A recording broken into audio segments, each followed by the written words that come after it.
les cours et tribunaux, toute personne poursuivie par la justice est présumée innocente avant sa condamnation. Car la procédure judiciaire parfois longue nécessite des enquêtes, des descentes et même des confrontations. C'est ainsi que le législateur congolais a prévu des garanties pour protéger l'intégrité physique et morale de l'inculpé, du détenu, de l'interpellé, du prévenu par la présomption d'innocence. C'est quoi et quand est-ce qu'elle intervient? Comment appelle-t-on les personnes qui bénéficient de la présomption d'innocence? Un présumé innocent peut-il être gardé provisoirement en prison ou peut-il bénéficier de la liberté provisoire? Et enfin, donnez-nous votre avis sur la notion de la présomption d'innocence en République démocratique du Congo.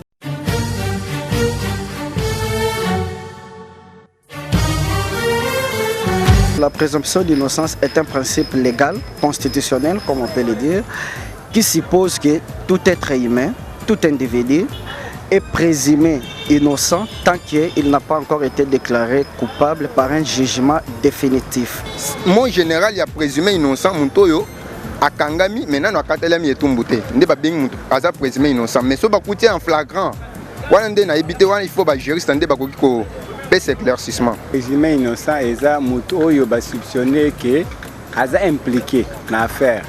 Mais ce qui donc n'a pas de preuve tangible. Ndé Mouto va bien présumé innocence. Donc, va condamner. On devrait pouvoir permettre à chacun de bénéficier de la présomption d'innocence avant de condamner. Mais chez nous, ce qui se passe souvent, c'est dès qu'on vous voit appréhendé par la police, il y a même des cracas ou des menottes que l'on met déjà sur quelqu'un alors qu'il n'est pas encore passé par un jugement ou un tribunal. Dire que cette notion est vraiment respectée ici, je ne crois pas, parce qu'il suffit de voir tous les jours à la télévision, nous voyons comment est-ce que la police présente les présumés coupables sans pour autant utiliser ces termes de présumés auteurs, de présumés coupables, comme si les personnes étaient déjà condamnées, alors que jusqu'à preuve du contraire, jusqu'à ce qu'ils ne seront pas encore condamnés par un jugement définitif, ils restent présumés innocents.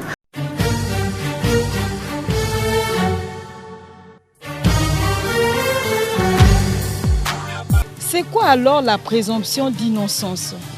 D'où tire-t-elle son origine? Quels sont les privilèges dont bénéficie un présumé innocent?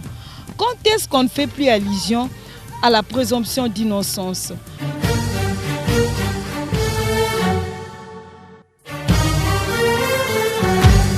D'emblée, il faut reconnaître que la présomption d'innocence, c'est une des garanties de droit reconnues à chaque citoyen qui, une fois interpellé, arrêté ou inculpé, certaines garanties lui reconnaissant l'innocence dans toute cause où il est concerné.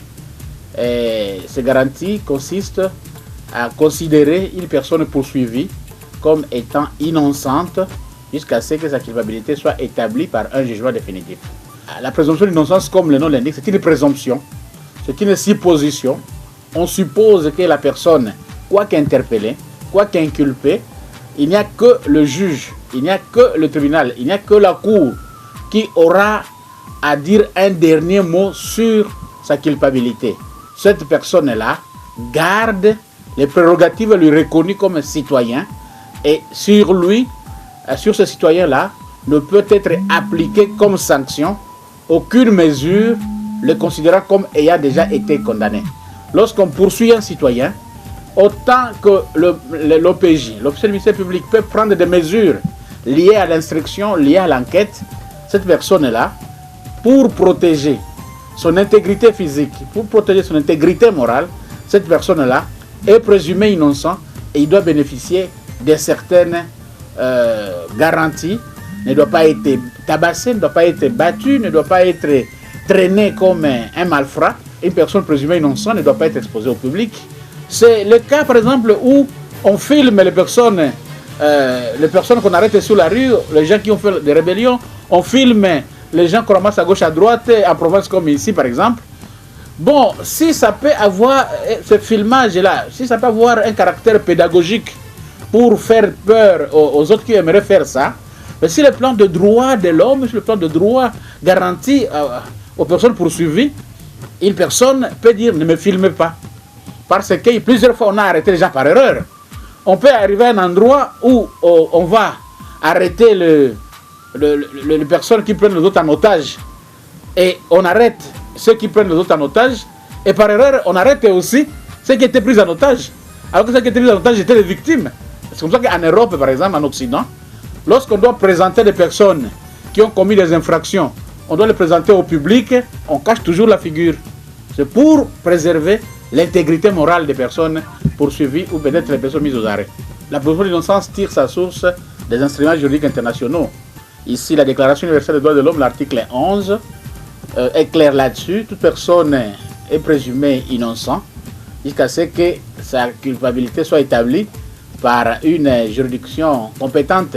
Au niveau de la législation nationale, c'est l'article 17, alinéa 9, qui est notre base juridique de la présomption d'innocence. La présomption d'innocence ne se conçoit qu'en matière répressive.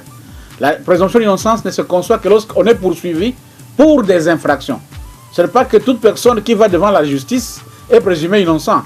En matière civile, en matière sociale, en matière économique, la présomption d'innocence n'existe pas. La présomption d'innocence est conçue en matière des garanties des droits de la défense. Les personnes qui bénéficient de la présomption d'innocence sont de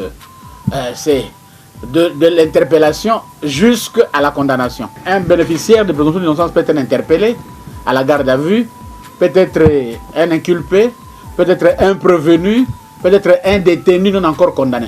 Toute personne non poursuivie et non encore condamnée par un jugement définitif est présumée innocent. La présomption d'innocence dure autant que durera le procès en route vers la décision définitive. Aussi longtemps qu'il n'y a pas une décision définitive, un arrêt définitif ou un jugement définitif reconnaissant la culpabilité d'un citoyen, ce citoyen-là est présumé innocent. Même si un citoyen est condamné au premier degré, dès lors qu'il exerce son droit de recours, dans cette étape-là de l'exercice de droit de recours, il est présumé innocent. La présomption d'innocence cesse avec la condamnation définitive. La présomption d'innocence cesse avec l'acquittement. A contrario, au côté de la présomption d'innocence, il y a aussi la présomption de culpabilité. La présomption de culpabilité, c'est une appréciation personnelle du magistrat ou de l'OPJ consistant à considérer ce citoyen présumé innocent comme étant auteur des faits. Lorsque le magistrat, selon son appréciation, estime que pèserait sur un prévenu des indices sérieux de culpabilité, chaque fois que les avocats demandent de mise à liberté provisoire de leurs clients à travers les juridictions, à travers le pays, à travers le monde, il arrive des fois que le magistrat ou l'OPJ décide de placer sous mandat d'arrêt provisoire ou décide de garder à vue un citoyen qui jouit de présomption d'innocence. C'est-à-dire que les deux notions, à un certain moment, se marient.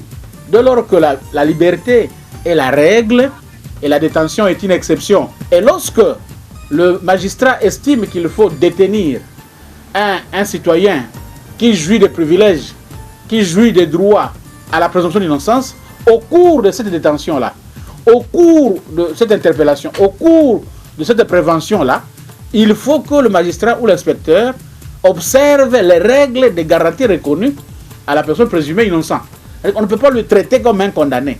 Le magistrat, avant de détenir un citoyen, doit vraiment s'assurer qu'il pèse sur lui les indices sérieux.